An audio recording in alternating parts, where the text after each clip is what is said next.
interview with Mr. Rajaa in Davos, where he talks to me about the number of MOUs that the state of Tamil Nadu has inked there with global investors. He's always been very proud of the fact that they have, amongst other states in the country, the highest conversion rate. What's that number looking like today, Mr. Rajaa?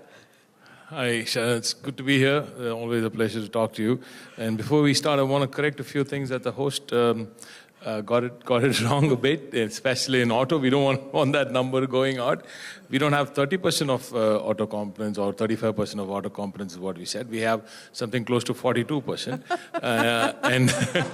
And what we have in EV is even bigger. We have 40% of the four-wheelers and 70% of all the two-wheelers that are sold in India, manufactured in Tamil Nadu. So we want to correct that fact, and we want to give right facts always. In Tamil Nadu, we give you absolute facts. We don't give you anything higher, definitely not lower. And that's exactly what we do in Tamil Nadu. So that's exactly why you've seen such conversion rates, such high conversion rates. We are at 77% right now as we speak, and I'm sure I'm going to hit 80 very, very soon. And where does this all start? It all starts from just being straight with the public. We just sign MOUs which actually will transfer into investments and then to jobs. We just don't sign every MOU that comes our way.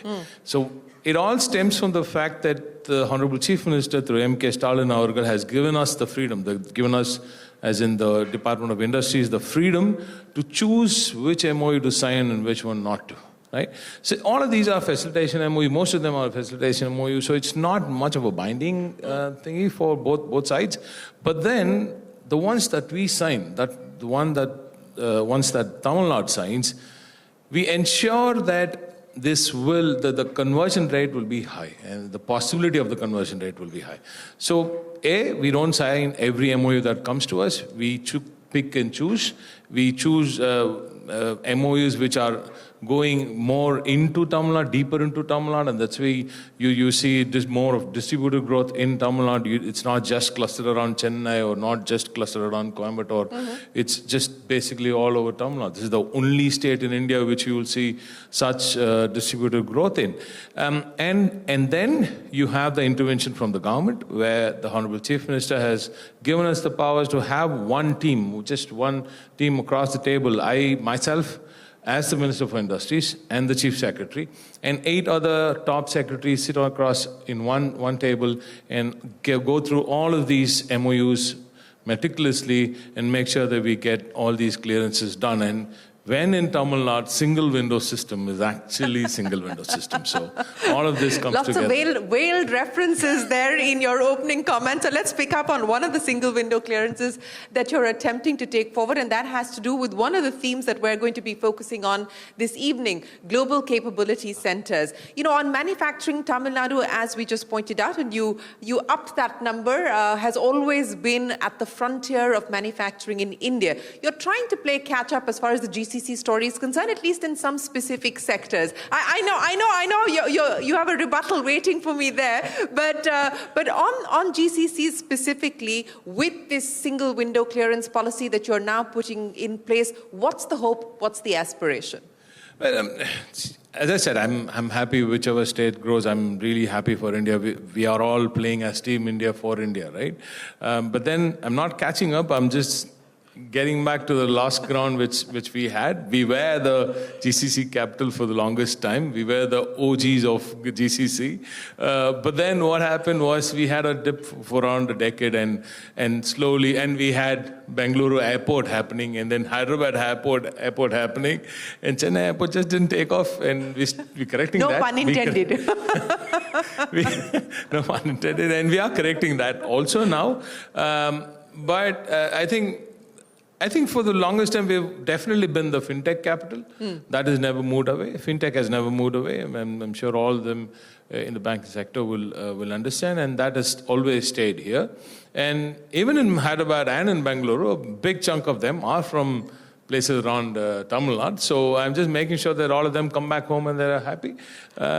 We just don't have enough FSI to build all those large towers that you see. I mean, I think the GCCs basically need swanky new buildings, and that's something which we're correcting too. And we're also renaming Hosur as Bengaluru too. So if that's okay with Bengaluru. But no, I'm just kidding. It's just that Hosur and Bengaluru are just across the border. Right? Yeah. It's just twin cities. It's like JB and Singapore, right? And now Bengaluru is sort of full. So people are moving into Hosuru. And Hosuru is going to be the next Bengaluru. And we're building on that too. And that said, GCC 1 is something which we're working on at Guidance Tamil Nadu. It's going to be a proper single window system, a separate desk only for GCCs. We have a dedicated team working on GCC right there. And you do know, all of you understand that given the situation today, especially with agentic AI stepping in a big way, I think GCCs need to reinvent themselves. And what better place to reinvent themselves than in Chennai, the original GCC hub of India. And I think I don't want to chase something which my friends in Hyderabad or in Bengaluru are already doing. I'd probably leapfrog and go 2 gens ahead and try and work on the agentic AI side and then capture that as GCC market. Because we have what others miss, the talent. This is the talent capital of India, so we could do whatever we choose to do with the right kind of policy intervention. That's where my chief minister comes in. You're making it sound like you're getting ready to play 3D chess. Another thing that Tamil Nadu and Chennai specifically are adept at. But that's the GCC story. Let's talk about the manufacturing story as well. There have been many sectors that you've tried to go after. Auto, of course, is the most well-known. And within auto now, electric mobility and electric vehicles is another nascent space that you're trying to nurture. What can we expect? I know semiconductors has been your passion, and you do want to get a semiconductor company to Chennai. Is this being relayed in Delhi? It's being relayed across India, sir. It's being relayed across India. Just making sure Delhi's listening, sir. So your plans to develop the semiconductor side, are you still focused on getting a fab, or are you now looking more at development? No, fabs, I mean, I'll tell you why we are still working on fabs, even though I know that fabs don't give me jobs, not the number of jobs that I really would want to have. Fabs don't give us, they do give us high-end jobs, but then fabs I want it for India, because I think India needs fabs for the north of India, and then purely for national security matters, we'll need fabs in the south also. I'm sure all the national security experts will understand this part. That said, any state in south, this is my pitch for south of India itself, we just need fabs in south of India. That said, every time we pull in a fab, Delhi, it goes to Delhi, and there's a take diversion board there, which goes to just 2 states. I don't know why. But then, now that said, we don't have a problem. We don't have a problem because we have a problem of plenty. We have more. There's more coming, and as we choose, I think someday Delhi will see the quality of the argument, and they'll say yes to my request. But that said, till then, we're working on a school of excellence. We're working on a school of excellence because all these fabs coming, not just in India, but across the world, they need talent. And where do you go for talent? Better than Tamil Nadu. So we get 150,000 engineers every single year, and we're training them with our Skill Development Corporation, which is the non-Mudalvan scheme, which sits under our Deputy Chief Minister through Udayanidhi Stalin Avargal. So all of this is happening in Tamil Nadu. So we're working on our strengths. So if you want to take your fabs, take it. But what will you do for talent? So let's supply that talent, not just for India. I'm going to do that for Dresden. I'm going to do it for Korea. I'll do it for Japan. I'll do it for every country that needs talent for its fabs. And we are already training our students in German and in Japanese. Some of my girls are already leaving to Japan very, very soon. I'll give you proof. Well, we look forward to that. One of the stories about Tamil Nadu is also the fact that you, again, beat the national average when it comes to the women's participation in the workforce. And it's always wonderful to be back here in Tamil Nadu and really see that. So it's good to know that you're sending a batch of girls to Japan as far as, engineering talent is concerned. But Since we're talking about what's happening in the world and we're faced with global uncertainty, we're faced with tariffs, a 50% tariff impact is being felt, including here in the state of Tamil Nadu, for the textile sector, for the shrimp sector as well. The government said it would put together an export relief package. We're waiting to hear on that front. But from your own indicators that you're picking up at this point in time from textiles, from the shrimp industry, etc., how hard is the pain being felt? Well, for the textile sector, that's my biggest pain. As Tamil Nadu, textile sector has been hit really hard. But we are regrouping, we are trying to help them in whatever way possible. We were the first state to actually call all these sectors and take 2 meetings. I took 2, and then we took them to the Chief Minister also. And there was a meeting there. And the Chief Minister then wrote to the Prime Minister. And we're still waiting for good news from Delhi. I do know, but as far as I do know that, these are very, very murky periods, murky times. And but I can tell you very, very clearly that this is no place, no time for politics. So we will stand with Delhi completely on this. Tariffs, these wars are between India and another country. So we stand with Delhi completely on this. But that said, I've always been saying that Delhi should talk to manufacturing giants. If at all there is a double engine, it's just Tamil Nadu and Maharashtra, which is powering India. So I think this double engine needs to be consulted and by other major engines that are available in India, which are running India. But that said, I think Maharashtra, with its more skewed to manufacturing and then a little bit of course, services also. And then this balanced setup that we have in Tamil Nadu in manufacturing and services. I think these 2 states are the best possible states to get real good feedback from. Because we are already connected and we are the largest manufacturing state in the country, 40,000 factories and counting. And if you're not going to take feedback from us, where are you taking it from? So textile sector has been hit, while the jewelry sector gets so much of help. I know where I'm going with this. So when the jewelry sector, probably closer to Delhi, gets so much of help, why not the textile sector, right? And look at the seafood sector. And here I'm not even pitching for Tamil Nadu because I think I'm at number 5 in the seafood sector, which I'm going to correct very soon. Right now it's with Andhra Pradesh.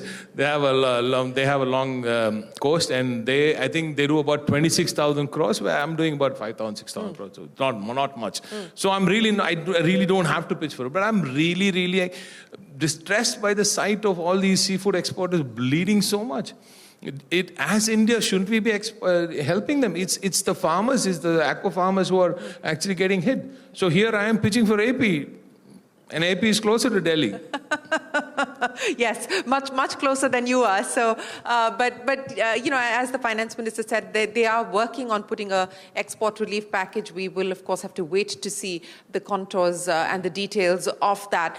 But in terms of sentiment, there is, of course, what's happening on the outside, the global environment, and we have no control on what President Trump decides to do or not do. But here, domestically, we've just seen a big change happen with the GST reforms, with the cut in GST. What are you picking up in terms of sentiment? Of course, it's coinciding with the festive period as well. But has that made an impact as far as consumer spending is concerned on sentiment as well?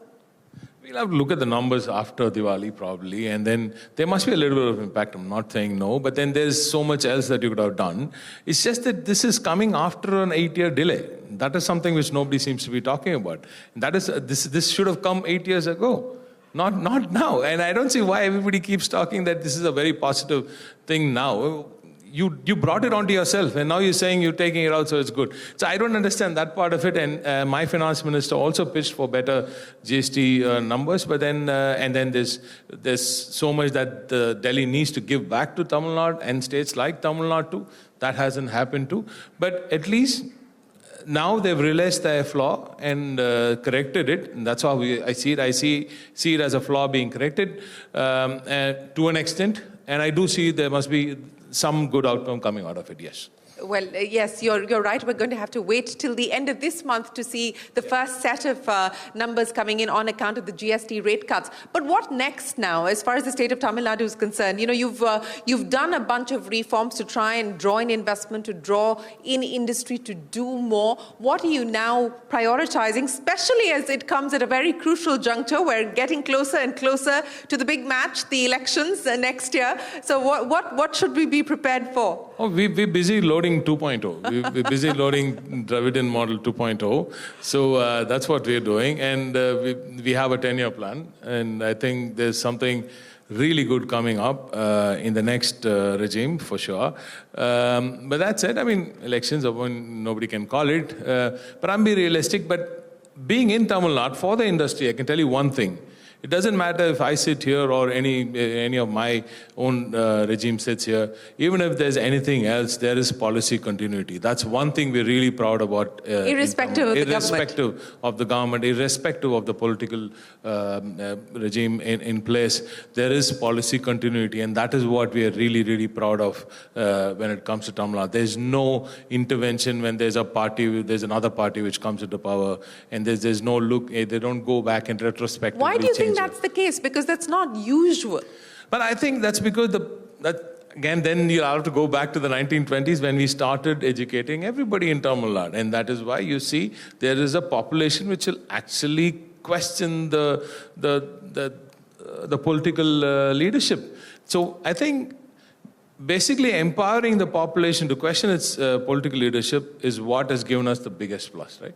So we know as people of the state, they know that every single leader, every single political party needs to answer very, very difficult questions if they go wrong. And I know that we all keep at the back of our mind what is good for the public. And every single day we work to get jobs for the people of Tamil Nadu, jobs for the educated masses of Tamil Nadu. So we're all working towards that. And we know that industry is key to provide good jobs. And that's why it is. So, So you said that you're loading 2.0. Yeah. You're loading 2.0. So in 2.1, let's look at the report card so far. What do you feel you've been able to do better than you expected? What are the hits as per you, and what are the misses that you would like to correct? So before that, I'll just tell you what I missed out. What am I doing henceforth in industry itself? Right now, it's shipbuilding. That's something which has come up very, very beautifully. Now we've signed with CSL and Mazagaon. Something big is happening on shipbuilding, and that is something very, very nice. And there is transformation happening in traditional sectors also. That is what we are actually doing. So what have we done well in 1.0, in DM1, is take that transformation, make that transformation happen smoothly. For instance, in auto, we are as you said, the Detroit of Asia. But being just auto giants and then being good at electronics, we just didn't let it be at that. We made sure that we are also good at EV, right? The marriage happened properly, and make sure that this expertise was gotten on board, and there was policy intervention, a timely policy intervention to give an EV policy push, and then we are now the number one in EVs. And look at textiles again. In textiles, we were the number one, and we saw what is coming from around the world due to all this tariff issues and stuff. And we started working on technical textiles. So, and we got to one of the leading viscose manufacturing in the world, sustainable viscose manufacturing in the world, and we brought them into Thoothukudi. So I think what we've done beautifully in one is the way we've set the stage for our traditional sectors to move on to the next level and take up the challenges of the world that's coming up. That is one. And in two, and what I've missed out in one, of course, due to interventions, is, of course, the semiconductor story that I'll definitely push. And I'm really still pushing. One is still not over, so I still have some time to finish my pharmacy push, my pharmaceutical push, so life sciences push. So there is something which is happening. I think I'll crack life sciences too in one itself. What is going to happen? No, I will not tell you what's happening. Give us a clue. I mean, we're just very, in a very nascent stage, and compared to Hyderabad, though, we're still not there. But yes, I'm going to correct that also and make sure that we compete with Hyderabad on this also. Okay, so is there a priority to-do list as you load 2.0? Yeah, I mean, 2.0 will be about R&D. It'll be about Product Nation TN. I'll just finish with that. I'll just tell you what, I think we have 30 seconds. But 2.0 is all about, we've conquered manufacturing, we've conquered services, we've done everything, we have the experience to manufacture anything under the sun. So I think for India, Tamil Nadu is going to become Product Nation Tamil Nadu, and we're going to make our own products for the world, and that's going to be what 2.0 is about. It's all going to be driven by knowledge and R&D. Knowledge, R&D, and Tamil Nadu will establish itself as the product capital of India. That is the aspiration for 2.0. The voters will have a say in that, and we'll be here to tell that story as well. Mr. Rajaa, an absolute pleasure. Thank you very, very much for joining us here this evening and for sharing what has been done, but more importantly, what the road ahead looks like. Ladies and gentlemen, a big round of applause for the Minister this evening.